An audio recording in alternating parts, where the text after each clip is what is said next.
I think we're there. If it's Wednesday, and if it's 6, which I hope it is 6, then it's time for Tales and Cocktails. My dears, tonight's story is by H.G. Wells. That's Herbert George Wells, born 1866, died 1946. He was a prolific writer. He was English, and you will know immediately who I'm talking about when I say that some of the movies made from his stories are The War of the Worlds, which also was a memorable radio broadcast as a Halloween prank by Orson Welles, which sent this country into panic, many believing that Martians had landed. Other movies made from his works, The Time Machine, which was his first novel and was an instant success. The Invisible Man, I remember it well. Claude Rains, oh my. I think I'm in love with Claude Rains still. And The Island of Dr. Moreau, because there are many, many more.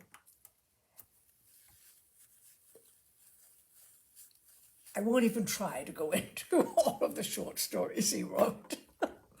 But among them, he was very much known for science fiction and for social realism. Now, this short story, is set in the time of horse-drawn cabs, as you will see. And it is entitled The Stolen Bacillus. This again, said the bacteriologist, slipping a glass slide under the microscope, is a preparation of the celebrated Bacillus of cholera, the cholera germ. The pale-faced man peered down the microscope. He was evidently not accustomed to that kind of thing, and held a limp white hand over his disengaged eye. I see very little, he said. Touch this screw, said the bacteriologist. Perhaps the microscope is out of focus for you. Eyes vary so much. Just the fraction of a turn this way or that. Ah, now I see, said the visitor. Not so very much to see, after all. Little streaks and shreds of pink. And yet these little particles, these mere atomies, might multiply and devastate a city. Wonderful. He stood up and, releasing the glass slip from the microscope, held it in his hand toward the window. Scarcely visible, he said, scrutinizing the preparation. He hesitated. Are these alive?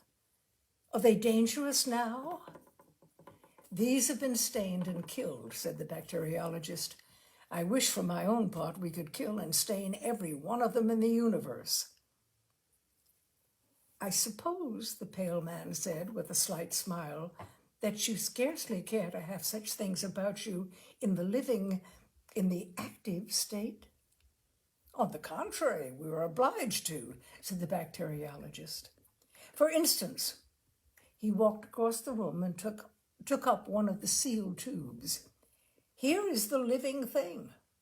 This is a cultivation of the actual living disease bacteria. He hesitated.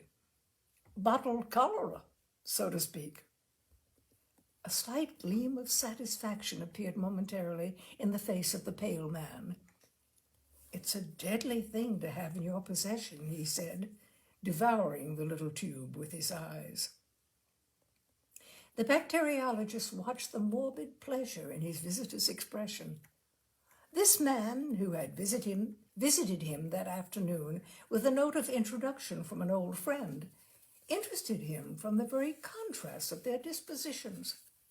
The lank black hair and deep gray eyes, the haggard expression and nervous manner, the fitful yet keen interest of his visitor, were a novel change from the phlegmatic deliberations of the ordinary scientific worker with whom the bacteriologist chiefly associated.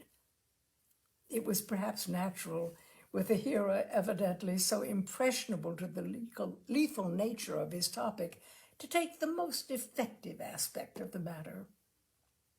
He held the tube in his hand thoughtfully. Yes, Here is pestilence imprisoned. Only break such a little tube as this into a supply of drinking water. Say to these minute particles of life that one must needs stain and examine with the highest powers of the microscope even to see, and that one can neither smell nor taste. Say to them, go forth, increase and multiply, and replenish the cisterns. And death, mysterious, untraceable death, death swift and terrible, death full of pain and indignity, would be released upon this city, and go hither and thither seeking his victims. Here he would take the husband from the wife, here the child from its mother, here the statesman from his duty, and here the toiler from his trouble. He would follow the water mains, creeping along streets, picking out and punishing a house here and a house there where they did not boil their drinking water, creeping into the wells of the mineral water makers, getting washed into salad and lying dormant in ices. He would wait ready to be drunk in the horse troughs and by unwary children in the public fountains. He would soak into the soil to reappear in springs and wells at 1,000 unexpected places. Once start him at the water supply, and before we could ring him in and catch him again, he would have decimated the metropolis. He stopped abruptly. He'd been told rhetoric was his weakness. But he is quite safe here, you know, quite safe. The pale-faced man nodded. His eyes shone. He cleared his throat. These anarchists, rascals, said he, are fools, blind fools to use bombs when this kind of thing is attainable. I think a gentle rap, a mere light touch of the fingernails was heard at the door. The bacteriologist opened it. Just a minute, dear, whispered his wife. When he re-entered the laboratory, his visitor was looking at his watch. I had no idea I had wasted an hour of your time, he said. 12 minutes to 4. I ought to have left here by 3:30, but your things were really too interesting. No, positively, I cannot stop a moment longer. I have an engagement at 4. He passed out of the room, reiterating his thanks, and the bacteriologist accompanied him to the door and then returned thoughtfully along the passage to his laboratory. He was musing on the ethnology of his visitor. Certainly the man was not a Teutonic type, nor a Latin one. A morbid product anyhow, I am afraid, said the bacteriologist to himself. How he gloated on those cultivations of disease germs. A disturbing thought struck him. He turned to the bench by the vapor bath and then very quickly to his writing table. Then he felt hastily in his pockets and then rushed to the door. I may have put it down on the hall table, he said. Minnie, he shouted hoarsely in the hall. Yes, dear, came a remote voice. Had I anything in my hand when I spoke to you, dear, just now? Pause. Nothing, dear, because I remember. Blue ruin, cried the bacteriologist, and incontinently ran to the front door and down the steps of his house to the street. Minnie, hearing the door slam violently, ran in alarm to the window. Down the street, a slender man was getting into a cab. The bacteriologist, hatless and in his carpet slippers, was running and gesticulating wildly toward this group. One slipper came off, but he did not wait for it. He has gone mad, said Minnie. It's that horrid science of his. And opening the window would have called after him. The slender man, suddenly glancing round, seemed struck with the same idea of mental disorder. He pointed hastily to the bacteriologist, said something to the cabman.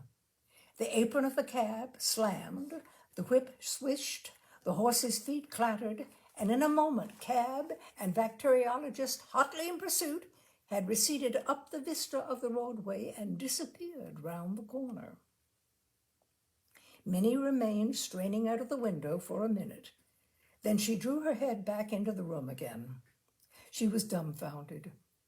Of course he is eccentric, she meditated, but running about London in the height of the season, too, in his socks.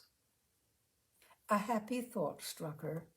She hastily put on her bonnet, seized his shoes, went into the hall, took down his hat and light overcoat from the pegs, emerged upon the doorstep, and hailed a cab that opportunely crawled by. Drive me up the road and round Havelock Crescent and see if we can find a gentleman running about in a velveteen coat and no hat. Velveteen coat, ma'am, and no hat. Very good, ma'am. And the cabman whipped up at once in the most matter-of-fact way, as if he drove to this address every day in his life. Some few minutes later, the little group of cabmen and loafers that collects round the cabman's shelter at Haverstock Hill were startled by the passing of a cab with a ginger-colored screw of a horse driven furiously. They were silent as it went by, and then as it receded, "That's Harry Hicks.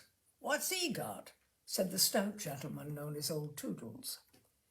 "He's a-using his whip, he is, two rights," said the ostler boy. "Hullo," said poor old Tommy Biles. "Here's another bloomin' lunatic. Blowed if there ain't." "It's old George," said Old Toodles, "and he's driving a lunatic, as you say.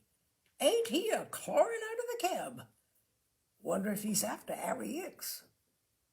The group round the cabman's shelter became animated. Chorus, "Go it, George! It's a race. You'll catch 'em. Whip up!" "She's a goer, she is," said the ostler boy. "Strike me giddy," cried Old Toodles. "Here, I'm a-going to begin in a minute. Here's another coming. If all the cabs in Hempstead ain't gone mad this morning." "It's a female this time," said the ostler boy. "She's a-following him," said Old Toodles. "Usually the other way about." "What's she got in her hand?" "Looks like a high hat." "What a bloomin' lark it is! 3-1 on old George," said the ostler boy. "Next." Minnie went by in a perfect roar of applause. She did not like it, but she felt that she was doing her duty, and whirled on down Haverstock Hill and Camden Town High Street, with her eyes ever intent on the animated back view of old George, who was driving her vagrant husband so incomprehensibly away from her. The man in the foremost cab sat crouched in the corner, his arms tightly folded, and the little tube that contained such vast possibilities of destruction gripped in his hand. His mood was a singular mixture of terror and exultation. Chiefly he was afraid of being caught before he could accomplish his purpose. But behind this was a vaguer but larger fear of the awfulness of his crime.